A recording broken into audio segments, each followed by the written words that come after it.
আসসালামু আলাইকুম। গত ২-১ দিন ধরে আমার মনটা অনেক খারাপ। ইতিমধ্যে আপনারা তো দেখছেন যে আমি একটা ভিডিও আপলোড করছি।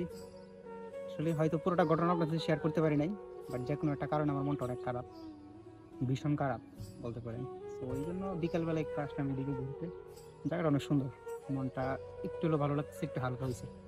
আসলে মন খারাপ থাকলে বা খুব খারাপ লাগলে রুমের মধ্যে না থেকে বাইরে আসা উচিত। রুমের মধ্যে থাকলে আরো ডিপ্রেশন বাড়ে, আরো টেনশন বাড়ে, সমস্যা বাড়ে। সো যেই যেই ভিডিওটা সব অনেকেই কমেন্ট করতেছে, জানতেছে কি হয়েছে কি না। সময় হলে বলবো কিসের জন্য। আসলে লাইফটা তো এরকমই না, লাইফের মধ্যে প্রবলেম হয়, অনেক প্রবলেম হয়, আর এই প্রবলেমগুলো কথা কাউকে বলা যায় না। আর মজার ব্যাপার হচ্ছে আপনি আপনার সমস্যার কথাটা কাউকে জানাতে পারবেন না, কিন্তু আপনি যদি কোনো ভালো কিছু করেন, আপনি কোনো কিছু অ্যাচিভ করেন, সেটা সবাই জানাতে পারবেন, সেটা সবাই শুনবেও। কিন্তু আপনি কোনো বিপদে পড়লে, কোনো সমস্যায় থাকলে সেটা সবাই শুনতে ইচ্ছুক না। সো নিজের খারাপ সময়টাকে নিজেকে হ্যান্ডেল করতে হবে, এমনকি নিজের সমস্যাটা নিজেই সমাধান বের করতে হবে আল্লাহর উপর ভরসা রেখে।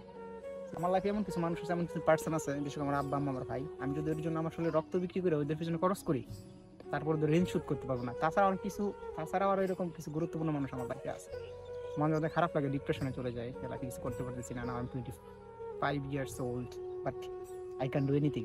সেই জন্য ডিপ্রেশনে পড়ে যাই। তারপরেও নিজের সর্বোচ্চকে দেওয়ার চেষ্টা করি, কিছু করার জন্য, ভালো কিছু করার জন্য, পারি না, ফেল হয়ে যায়। তখন তো আর কিছু কোনোদিনই মেনে নিতে পারি না, কোনোভাবে মেনে নিতে পারি না যে তো কেন আমার সাথে এরকম হবে।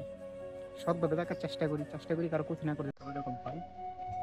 যাই হোক, ইনশাল্লাহ আল্লাহ তাআলা অবশ্যই আমার উপর রহম করবে। আপনারা দোয়া করবেন আমার জন্য, জাস্ট একটু দোয়া করবেন।